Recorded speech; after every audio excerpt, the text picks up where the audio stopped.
Well, welcome to the Rapamycin Community event.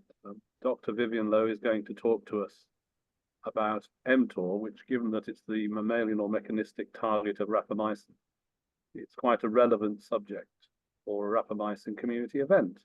So over to Vyvyane. Do you want to share your screen? Yes, let me figure this out. I think you have to, yeah. I've stopped sharing my screen, so Yes. hopefully you should be able to share your screen now. Then go for it. Share. And that is not. All right, hopefully in a few minutes, people should see that. Okay, that's excellent.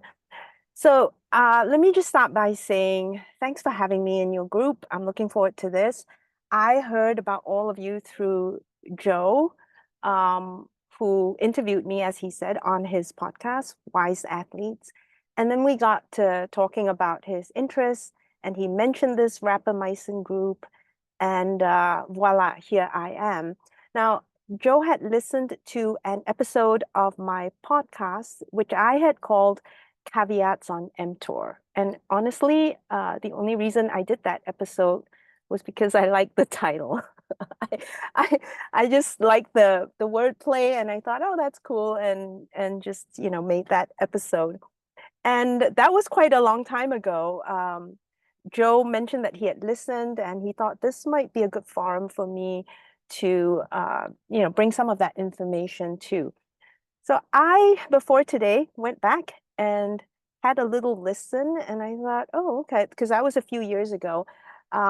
I was planning to talk about the same things, but I really hate doing the same presentation over and over. And generally, I like to update my own knowledge base and also make sure that I bring the most updated information to whatever group I'm talking to. So I am going to be talking about mTOR and its relevance and some of the pathways and how it's assembled and so forth. But I also want to extend it to a sort of bigger view, looking at that mTOR machinery. All right, so that's just my little introduction to what I'm going to be talking about today. I want to start by just looking at homeostatic circuits here. And I'm sure most of you are familiar with this, that in the body, we have different circuits available to help us regulate function in the body. And so we have some regulated variable, whatever that might be, and then we need a sensor to sense that variable. And then we need an effector to carry out some action, right, in response to that variable.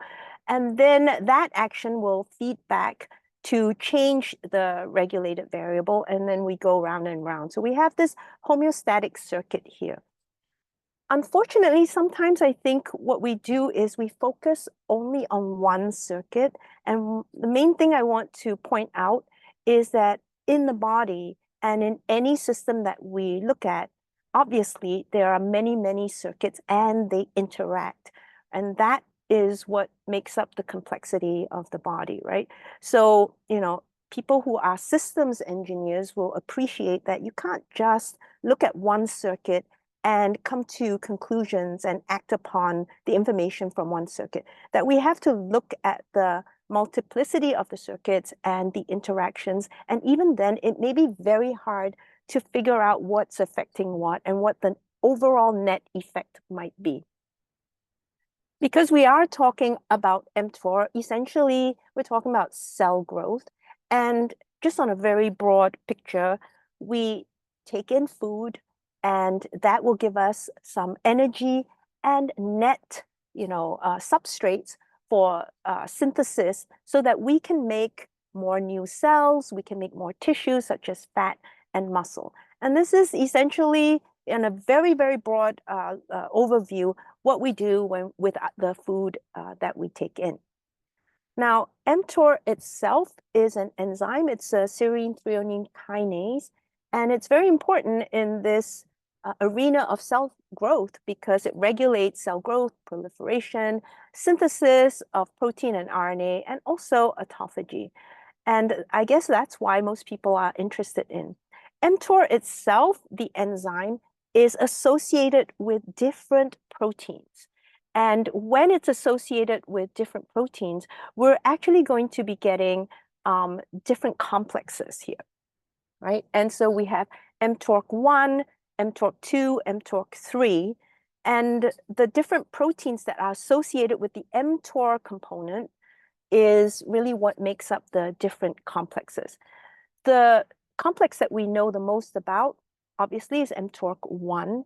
mTOR2 and 3 are really still being defined, and we're still trying to, determine some of the pathways there, especially for mTOR3, which is very much associated with cancer and seems to be upregulated with a lot of cancer proliferation and growth. Just to back off a little bit, the mTOR part of the complex itself, that enzyme, the mTOR, as most of you will know, stands for mammalian target of rapamycin. And I'm one of the old-fashioned people who like to use mammalian rather than mechanistic, just because TOR itself is conserved really across all species, but TOR is different in different species. And just, saying TOR doesn't give you a lot of information. When you identify mammalian TOR, you're more specific as to some of the mechanistic pathways, right? So I really prefer to use mammalian TOR because it does give me more information, whereas mechanistic, or some people use molecular TOR, it doesn't give me any new information. All right, so we have the 3 different complexes here. And I thought I'd show you this diagram of the associated proteins. So if you look here, we have the mTOR component, and I want you to first notice that essentially we have 2 units, right? And they are the same. So we have 2 of these units together, and they have associated proteins. So they have this LST8 part, and they have Raptor, which is another protein. And when you have Raptor, you can think of Raptor as, this bridge that holds the 2 dimers of mTOR together, right? So you have a homodimeric structure here. So again, the mTOR component in red, we have this mammalian LST8, and then we have this FKB region, and then the Raptor protein attached. Now, where rapamycin is going to act is right here. It binds to the FKB region. And this is going to affect the shape of this structure here. So big picture, this is just another way to represent it. You'll see that here we have Raptor, and here is mTOR itself. Now, if we have FKBP12 and rapamycin, when rapamycin is bound, right, to the FKBP12 in this region, you start to see that there is dissociation happening of the complex. And what we lose is the bridge. We lose the Raptor version, part of the complex. And now we have basically, unhinged both sections and inactivated the complex, right? And that's really how rapamycin works. So I thought it was worth just looking, overview to see what is exactly happening. Now, again, focusing on mTORC1, it has many, many functions and acts through different pathways. So mTORC itself can, when activated, right, it will impact initiation factors for transcription, such as this EIF4 EBP1.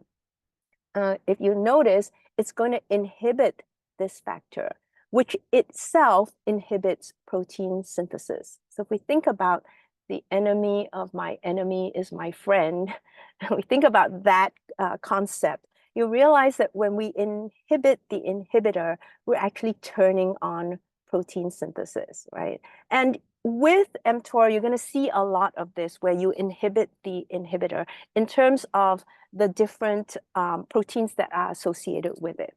So that's one route where it brings about protein synthesis, and also very famously through this S6K route where we have nucleotide synthesis and protein synthesis initiated.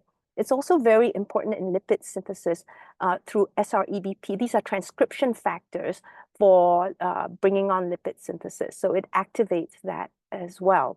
Now, again, it does this inhibitor of the inhibitor so that we actually turn on glutamine metabolism through mTORC1, and it also acts through hypoxic pathways to initiate glycolysis. So these are some of the different pathways that are affected when we have mTORC in action. So let's look at an overview here, and there are many, many parts, and you could memorize them, but I'm really not interested in memorizing too many things. And I thought, the biggest picture is the most important. So what we're going to see is that we have different components that are needed to activate mTOR function or cell growth, right? First, of course, we need some energy, but we're also going to need some nutrients, and then we're going to need some growth factors as well. And when we have all those in place, that's when we activate mTOR. So we have here the L is representative of leucine, which is an amino acid. And leucine can bind to a protein sensor called cestrin-2. I'm just using leucine as an example because there are other sensors in the cell.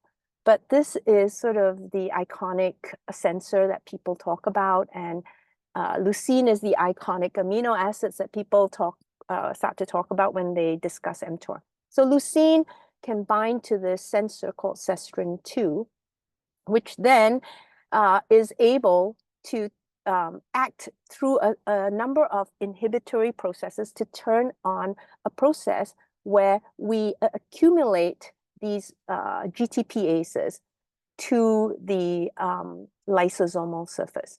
So the big surprise for me when I learned about mTOR initially was its close association with the lysosome. We're going to talk a little bit more about that, but it's very important to realize that mTOR is in the cytoplasm somewhere, and for it to function, we first have to locate it to the lysosomal surface, right? That's really where all the action is. And once we have the sensor activated, then this arm of the mechanism is focused on locating mTOR to the lysosome. It's an easy way to think about it. And so it acts through these RAG GTPases that assemble, and they are in association with something called the regulator. You can think of that as a scaffolding protein that holds everything together here. It holds a number of things here that we'll talk about, right? So we start to build this structure here at the lysosome. And you'll notice that on one side, we have this VTPase or vacuolar ATPase. This is actually a proton pump, and it's very important in acidifying the lysosome. So very important that we have it right next to this proton pump. We also have a transporter protein called SLC38A9. It's not that important to know, but just think of this as a portal, okay, for transporting substances both in and out of the lysosome. And once we have this accumulated, we're able now to bring mTOR to bind to this whole scaffold here. So that's the important part about this side of the mechanism, right? Then we have another side of the mechanism that is impacted by, energy levels through, let's say, ATP kinase, and also growth factors such as insulin. And this arm is important because what it's going to do is get this protein here called Reb to move from the cytoplasm where it's sort of bound to this complex here, TSC2. And we want to now also bring Reb to the lysosome, right? Because all the action happens in the lysosome. So this arm is helping to locate mTOR to the lysosome. This arm is important because it brings Reb to the lysosome, and it is Reb that is going to activate the kinase activity of mTOR, right? So we're actually going to activate the kinase or the enzymatic activity through Reb. So we have to now associate Reb with the lysosomal membrane, okay? So if you look at it overall, and there are many steps, and I'm sure all of you are quite familiar with those different steps, you can memorize them, but what's the point? The main thing is to understand one arm is bringing, once it senses a nutrient, activates a whole series of mechanisms to bring mTOR to the lysosomal surface. And then the other arm is to bring Reb to the lysosomal surface so we can turn on the enzymatic properties of mTOR, all right? And then again, there are different things that will, activate Reb towards the lysosomal surface. So insulin signaling, these are all insulin pathways on the right, energy levels through AMPK, and RED1, this is a sort of hypoxic signal. All these things can help to locate Reb towards the lysosomal surface. And the other thing I brought up here was just AMPK, just realizing that it is in conjunction with mTOR, master regulator of metabolism. Here's many inputs here, but AMPK levels are very important in sensing ATP levels and whether the cell is appropriate for cell growth and proliferation, and that impacts mTOR function as well. All right, so now we have these a series of diagrams that I thought were beautifully done, illustrated by a paper that was, I think this is the Zonku paper, Roberto Zonku, who actually does a lot of work with the lysosome. And I thought he had these very nice diagrams that showed, different components of the complex that is now forming at the lysosome. So here we have mTORC1 floating around, right? And here, what he's trying to show you is that the impact of growth factors and also AMPK levels, right, is going to help to bring Reb over to this whole complex that has assembled at the lysosome. And then the left side, remember from the previous diagram, would be the nutrient sensors. So, cestrin-2 I talked about in association with leucine, but there are at least 10 amino acids that are going to be sensed and can turn on mTORC1.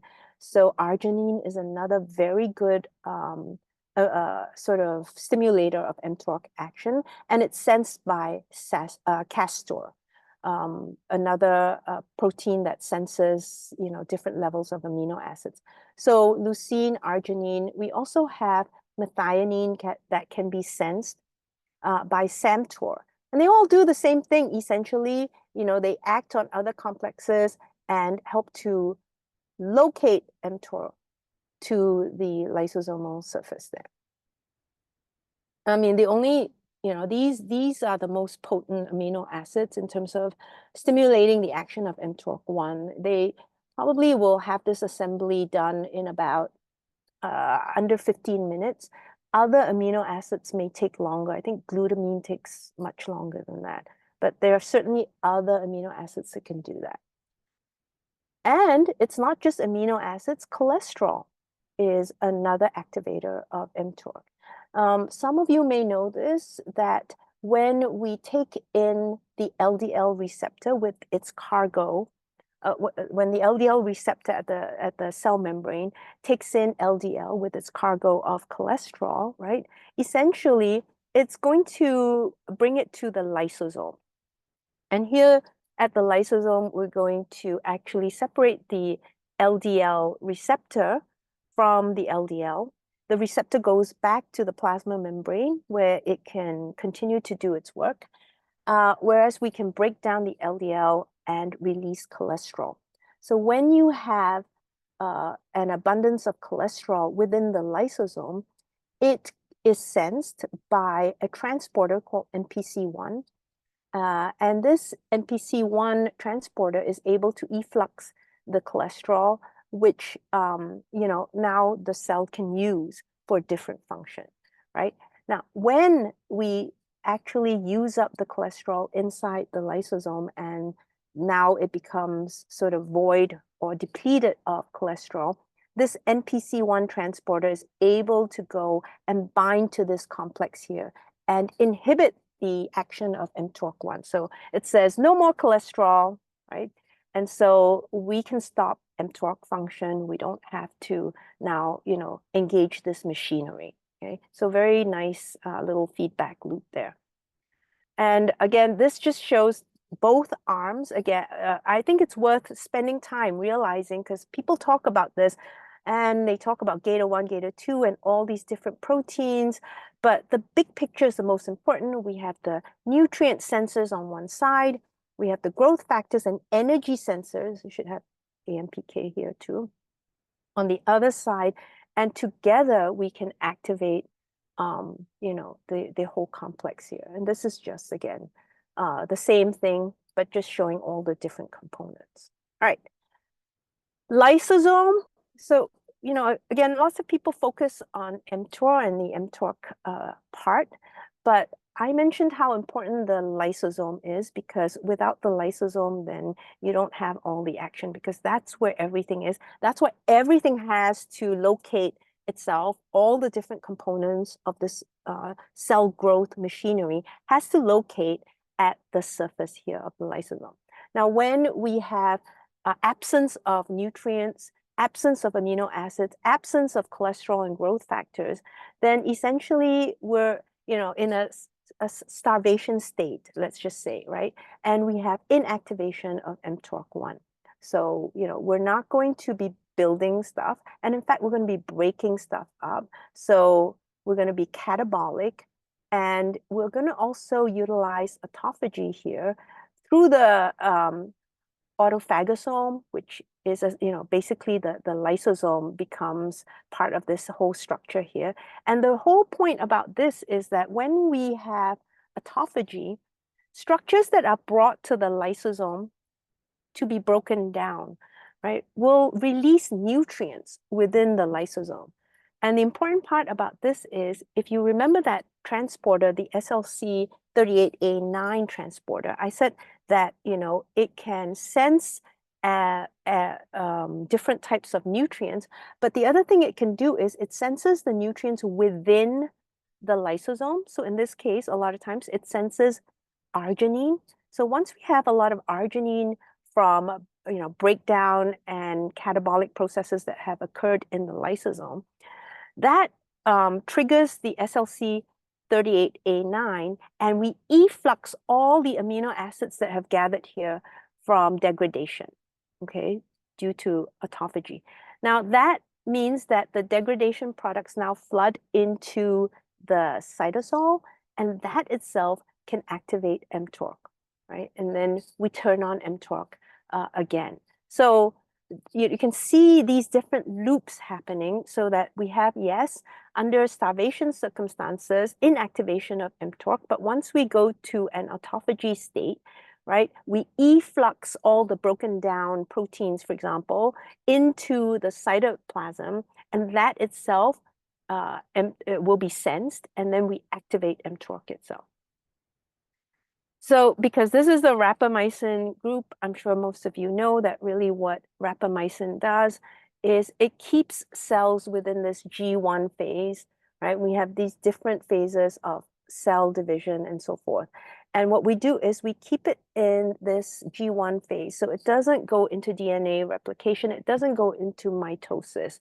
And this is really what we think is helping the longevity aspects of rapamycin. And I just want us to keep in mind that it isn't just the mTOR part. The machinery for cell growth involves all these other structures. That mTOR complex, the lysosome, right? I really talked about that quite a bit.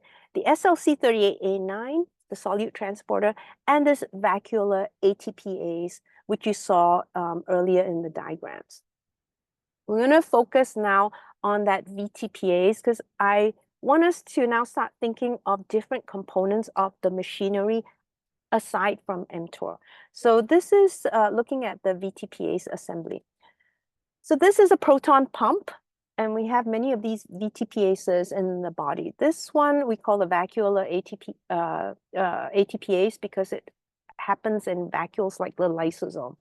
There are two components, two subunits. We have this V0 component, and then we have this V1 component, and they can be associated and disassociated depending on different conditions in the cell, right? So generally, when we have a condition where we have a lot of nutrients, a lot of amino acids available, we're taking the amino acids in from the environment, and we have plenty of nutrients, we activate mTOR.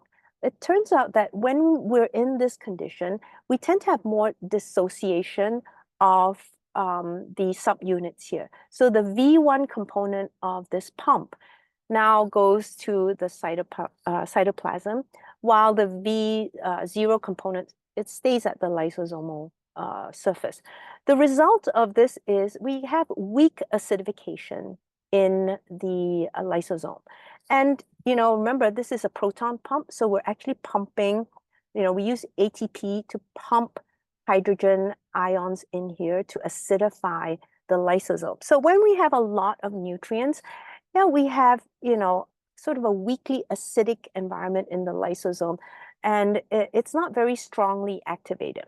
It turns out that when we are under starvation conditions, especially when you have autophagy activated, then, obviously when you are facing starvation conditions, the cell is going to do whatever it can to get nutrients. So whatever it can salvage from the extracellular environment is going to try and bring in, but it's also going to break down its own components, its own ribosomes and structures, so that we can salvage as many of those nutrients as possible. So we have an activated autophagy process, right? When we have this happen, then actually the V1 part of the pump is going to associate with the V0. And we have a very active vacuolar pump here that is pumping in a lot of hydrogen ions here. So you'll notice now we have a highly acidified environment here, which will break down a lot of the protein here and efflux these amino acids through that SLC38A9 transporter, right? So we're breaking down actively, very, very, very active degradation of products here to send everything out.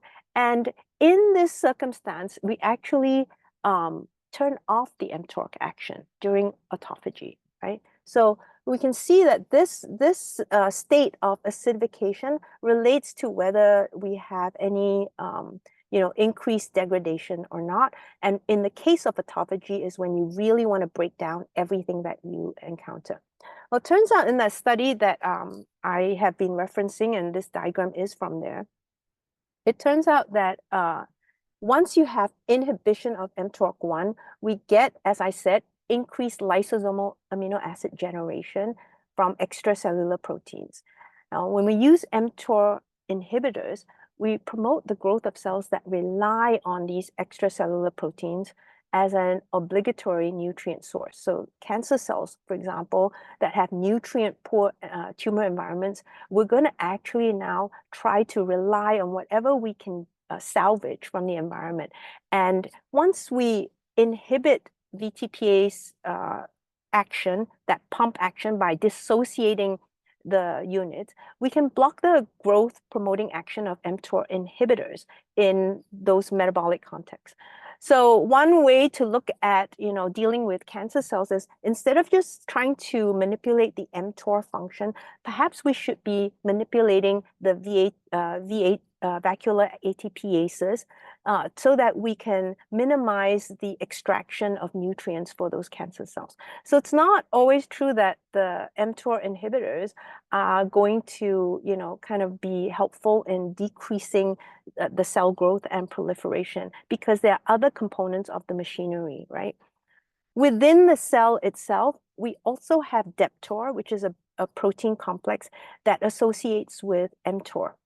And when mTOR is associated with mTOR, we block mTOR action. And then, we have autophagy happening. At the same time, when we have this association, we also turn on other pathways, famously the AKTPI3K pathway that promotes proliferation, right? So this is especially true in cancer cells again. So on the one hand, yes, we are inhibiting mTOR, but we are also promoting proliferation, and cell growth. So again, if we're only looking at mTOR, we're missing the whole picture. There's so many other components. Go back to my first slide, can't look at one circuit. You have to look at the whole picture here. And this is a slide that I just took off of Wikipedia because, we're just looking at telomeres, which are the caps, the end caps, I'm sure most of you are familiar with, end caps of DNA. And what they do is they protect the DNA very simply from unraveling, right? And the thinking has been, although that is changing, that the longer the caps, then the more robust and we have more preservation of the integrity of the DNA. And with aging, we have shortened telomeres, and then we get to the point where those caps are maybe worn out, and then we have unraveling of the DNA, which contributes to different aspects of aging. Well, it turns out that mTOR itself has a complex role in this mouse model that I'm going to show here. So this was when? 2020. I thought this was pretty interesting. So they looked at mice that had a deficiency in the enzyme called the telomerase enzymes, right? They looked at mice that were deficient in that enzyme here. And so as a result, they were wondering, these mice now have very short telomeres. And so what would happen if we gave them mTOR? And as they said here from the study, unexpectedly, rapamycin treatment decreased the longevity of telomerase deficient mice with short telomeres. Because the expectation is, it's supposed to increase the longevity. But here we see the opposite action.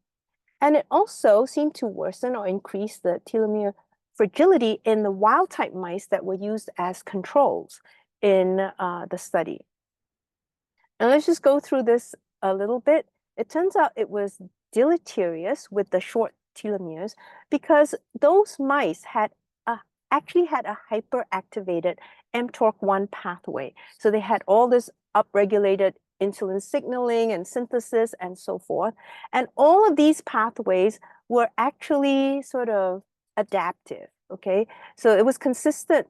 Upregulation of these pathways in mice with short telomeres is consistent with the need of higher energy consumption in these mice, lower mitochondrial content. So they acting as survival pathways here. And when you inhibit that with rapamycin, then you're actually going to shorten the lifespan. All right. So they had upregulated these pathways through mTOR signaling, and then you use rapamycin, and actually now you're negatively impacting the lifespan of those mice. And this is just a graphic that shows you what is actually happening, that we have upregulated mTOR signaling when we have the telomerase deficient mice as a compensating survival response. And once you give the chronic rapamycin, we're downregulating that, and that compromises the mice.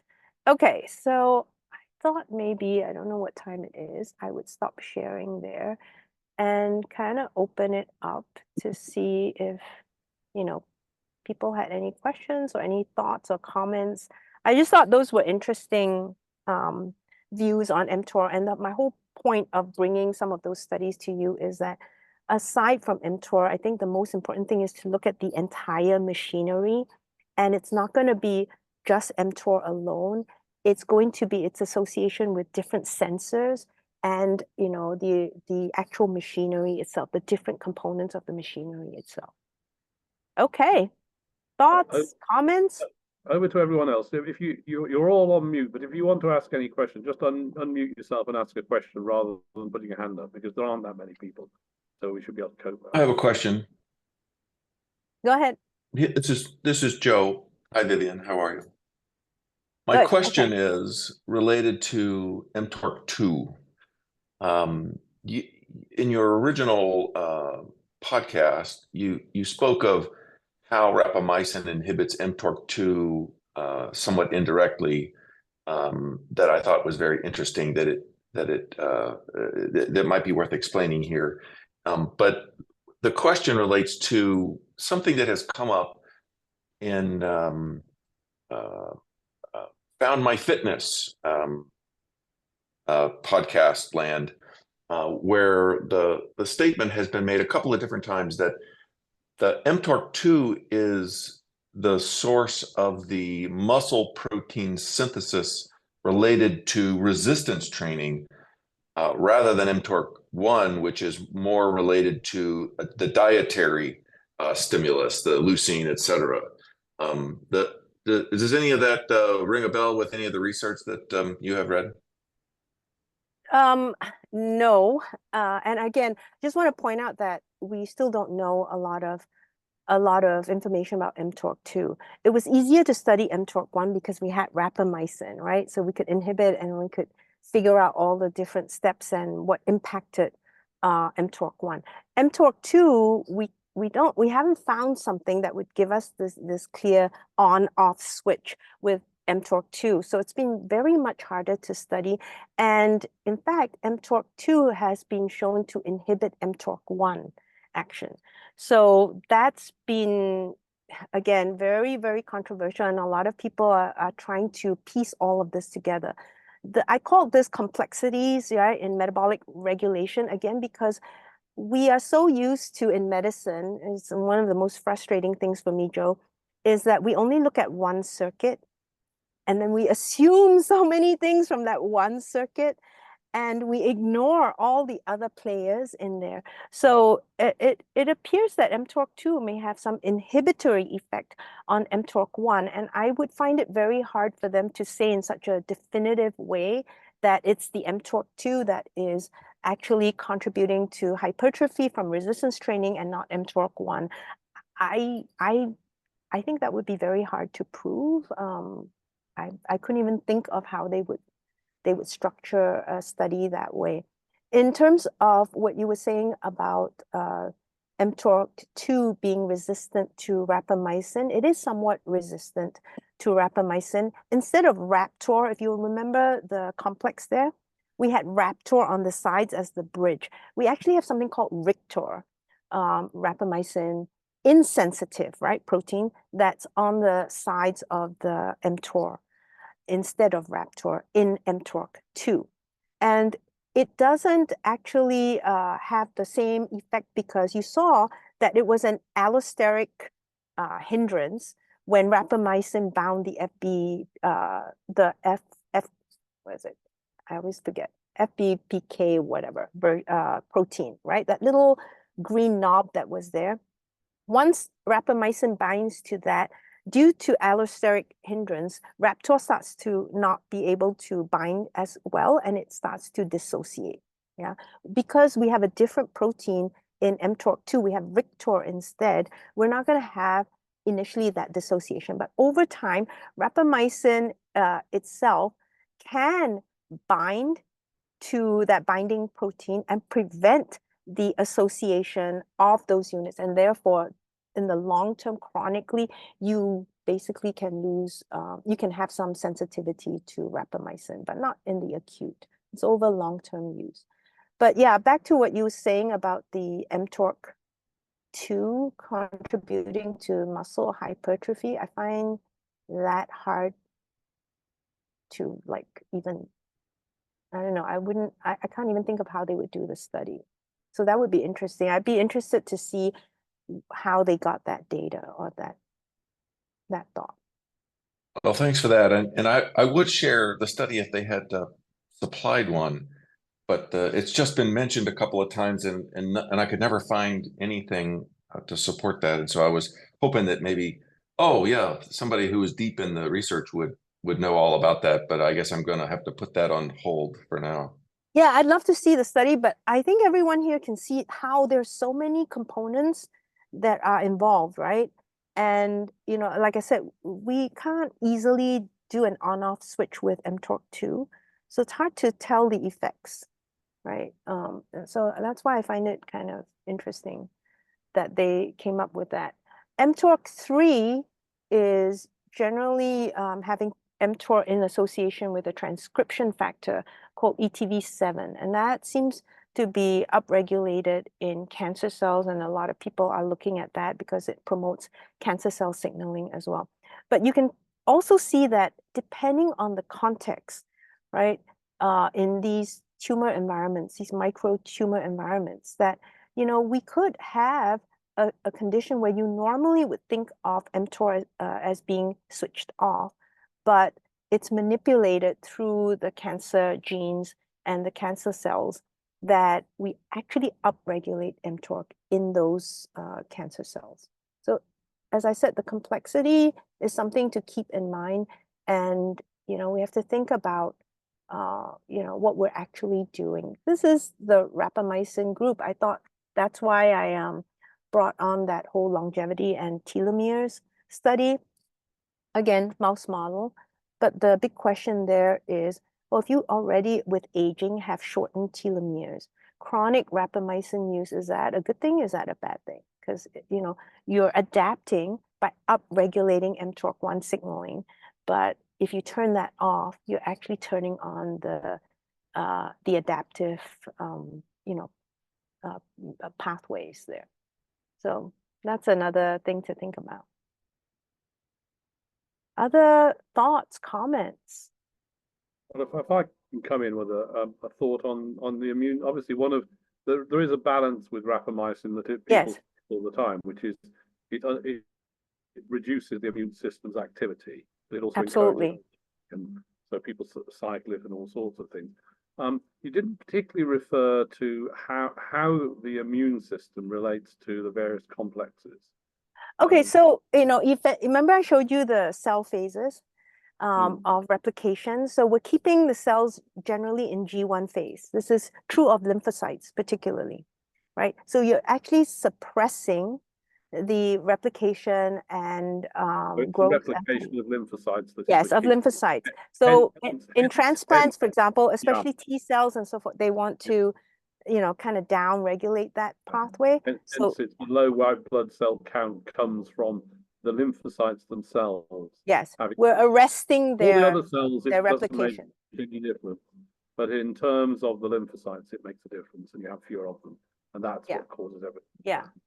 So it's cell arrest, you know, of all cells, but yeah, especially in the immune system. But then, then obviously that could prevent the growth of new stem cells and all sorts of things as well. Yes, exactly. That's exactly right. Same thing. Yes. Other thoughts? Dr. Lowe, I'm curious, you mentioned the potential that rapamycin may not be effective or helpful in telomerase deficient elderly people. Have you seen any evidence that supports that in mouse model examples? No, I mean, that was a very new, like, and it was again in an animal model. We don't really know, but it's brought up a lot of intriguing questions, right? That I would love to have answered. But then that's why I say, you know, just always keep in mind, don't look at one circuit. You have to kind of think through the complexity of the system, and remember it's sort of systems engineering, right, in your body. So it's just one thought that I had, because we always associated rapamycin with longevity. And here, at least in one model, it's suggesting that we, you know, depending on the context, we could be doing the opposite. Yeah. Right. Thank you. Yep. We could have a long debate about telomerase and when it comes in. Yeah. Again, even the whole research on telomeres, that's also kind of very fuzzy, right? We're not even sure if, I mean, there's all this thinking that, oh, the longer telomeres are associated with longevity, but we really haven't shown that. I think it's more relevant at the point at which cells are dividing. So obviously, if you're actually preventing cells from dividing, it's not going to have much of an effect beyond that sort of thing. But it's a mouse model, an exceptional mouse model where they're deficient in TERT. Yes. So, it doesn't. Well, I'm not particularly obsessed about telomeres myself, anyway. So. Yeah. absolutely. I mean, again, just looking at different components. Yeah. The main thing I wanted to emphasize too is don't just look at the TOR function, looking at the VTPAs, looking at SLC38A, looking at lysosomal function. In fact, most people are very focused on lysosomal research these days because it's a nutrient sensor and may be seen as a storage organelle for amino acids. And typically we say we can't store proteins, we can't store amino acids. But the thinking is that maybe the lysosome is one organelle in the cell for amino acid storage, short-term storage anyway.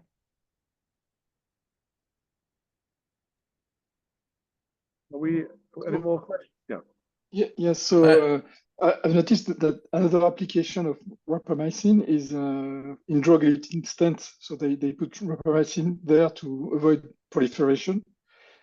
But that rapamycin is sort of short-lived. It's like a few months.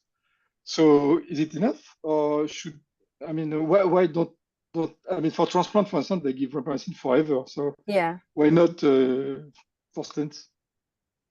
I think, again, weighing the risk, right, of immunosuppression and so forth, I think that might be the main factor that they're holding back. If they could, just impact one system and that whole just the area around the stent, that would be great, but it's hard to control, right? And so I think, they're thinking about systemic effects as well. So it's my guess. Quick question: when rapamycin inhibits a particular mTOR, how long does it stay there for? Would you think? I don't. Actually, that's a good question. I would have to look that up. But I think once it binds, I don't know. That's a great question. I don't think it'll bind forever because it obviously, you would have sort of growing and growing sort of failures of mTOR, which you don't have. It's obviously, it binds for a while and then it detaches. A lot of inhibition is like that. Yeah, I mean, does rapamycin bind? And I mean, that's a great question. I didn't think of that. I love. But in a sense, on a macro scale, you can see it's not lasting for that much time. Yeah. And the fact that the blood levels matter shows it's sort of probably of the matter of minutes or hours or whatever. Wouldn't be very long. The other interesting thing, because Joe brought it up, mTOR2. So we have talked about mTOR1 and the importance of the lysosomal membrane. But what's interesting to me about mTOR2 is that it seems to be localized to different membrane surfaces, different organelles, endosomal membranes, for example. And so it seems to have more flexibility in terms of location than mTOR1. And then maybe because of that, its functions can be very different from mTOR1. So that's the other thing I thought was interesting, was just the variation in the localization to membrane surfaces.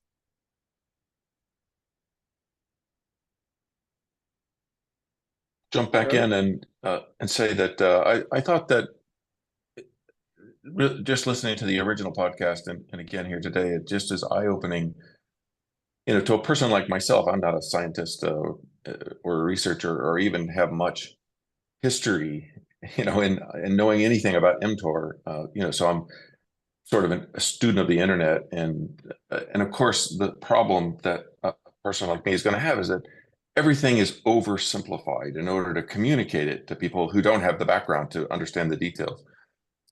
And what you had made clear, and I just hope to, and maybe there's more that you want to share, but anyway, everybody here picked up on the importance of how much more complicated it is, how rapamycin inhibiting mTOR or mTOR stimulating growth, anabolism in the body, then just sort of on off, or the dimmer switch. We talk about that. That even things like autophagy or fasting, and you go into autophagy, And so mTOR is downregulated, but then once autophagy creates substrate, mTOR becomes regulated again, Yes. And so it starts working again. Yes. And then the other thing that you had said was how mTOR can be triggered by leucine, and that process begins, and then it goes and it looks for substrate to do its thing, and if it's not there, then it shuts back down again. So, you know, if you somehow manage to be in a starvation mode, but took some leucine and you triggered mTOR, it might begin, but it couldn't finish its work, and so it would shut back down. And so, you know, it's how that made sense to me was that you know, I'd heard in the past that people were supplementing with leucine, and everybody and the people in the know are saying, no, you really need all of the essential amino acids. And so, you know, leucine's in there, but that'll also give you the substrate needed for mTOR to do its thing. Yeah, and just what I said about when you are, when you have a lot, when you're in a condition where you have lots of nutrients, yeah, the lysosome is working, but it's not working at optimal. When it really does start to maximize its, its potential is when you're under starvation conditions, and then it's dire for the cell, right? And that's when we're going to maximize the acidification and so forth, and really utilize the breakdown of those proteins, and however you get those proteins, extracellular, intracellular from autophagy, right? And, kind of maximize that whole cycle. But usually when you have enough nutrients, your mTOR, at least through the pump, at the lysosome, that's sort of weakly acidified, and it's kind of like a little bit half-assed, right? And the other thing was time interval, Joe. Very important too, because as you said, it depends on where in the cycle, because if you haven't eaten for a while, yes, that's true, we shut off mTORC1, but then we wait a little longer, and once autophagy kicks in, yeah, now we activate it again. So time interval, there's so many different contexts that we have not studied in depth, and it's going to take a long time, I think, to tease out all the different parts.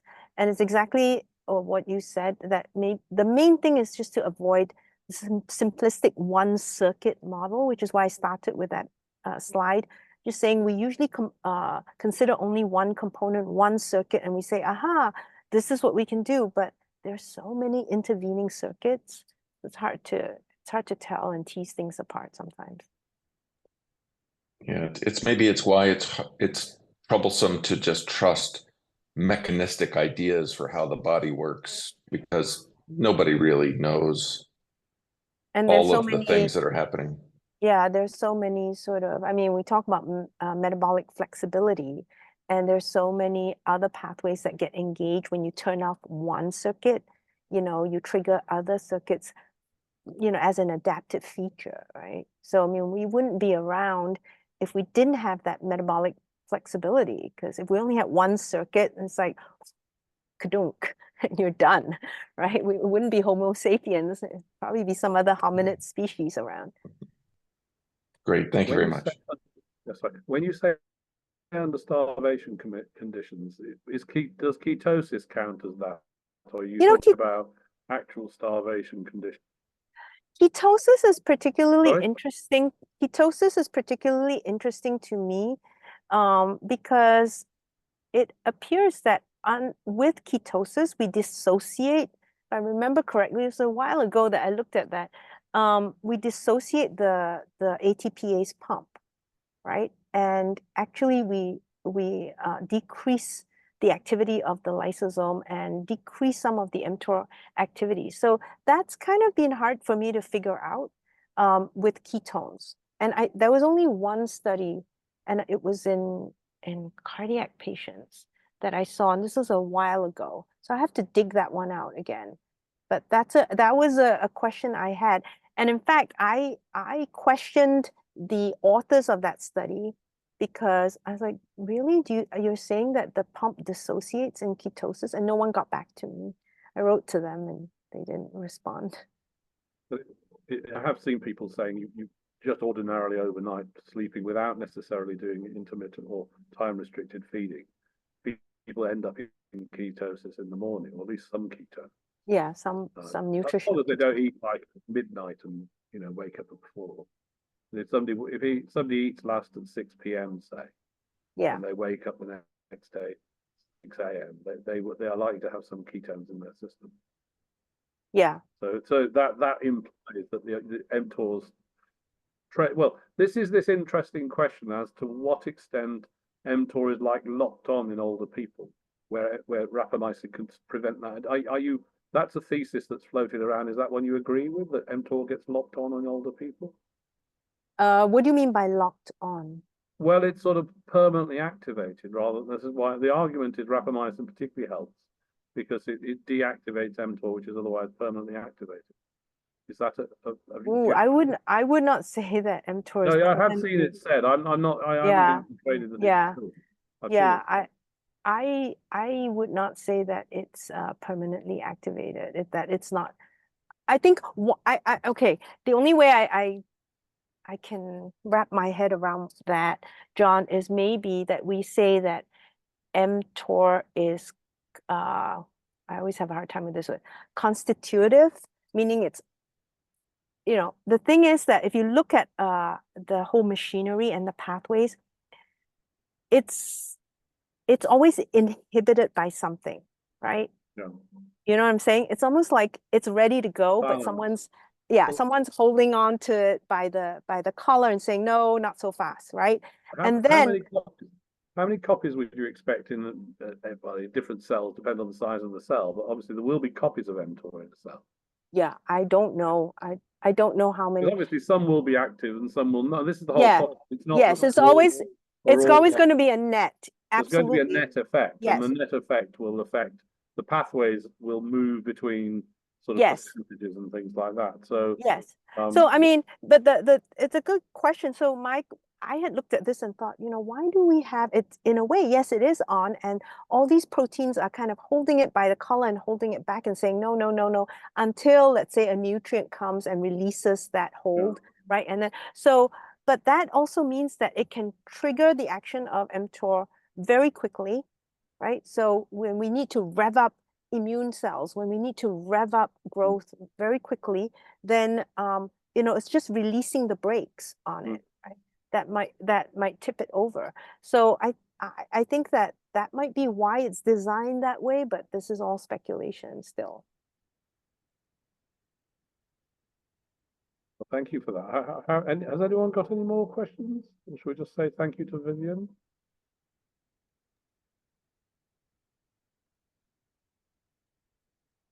Going one. Going twice. No questions, but thank you very much for. Well, thank you. Thank you, Vyvyane, for that, and that's made it a very successful first session. So thank you very much to everybody. Thank you. I hope Good. it was helpful. Thank Bye-bye. you. Had a good Thank time. you. Thank Bye. you. Okay, Bye. bye-bye. Okay. Is it just us? Well, I'll leave it till if anyone wants to say anything, they can say something. But I'm going to take it down at some stage. Yeah. I don't know what Is that you, Joe? I don't know. Yes. Well, I could stop the recording if you want. If it's more things you want to say and say them not on the recording, I could do that. I'll stop the recording and then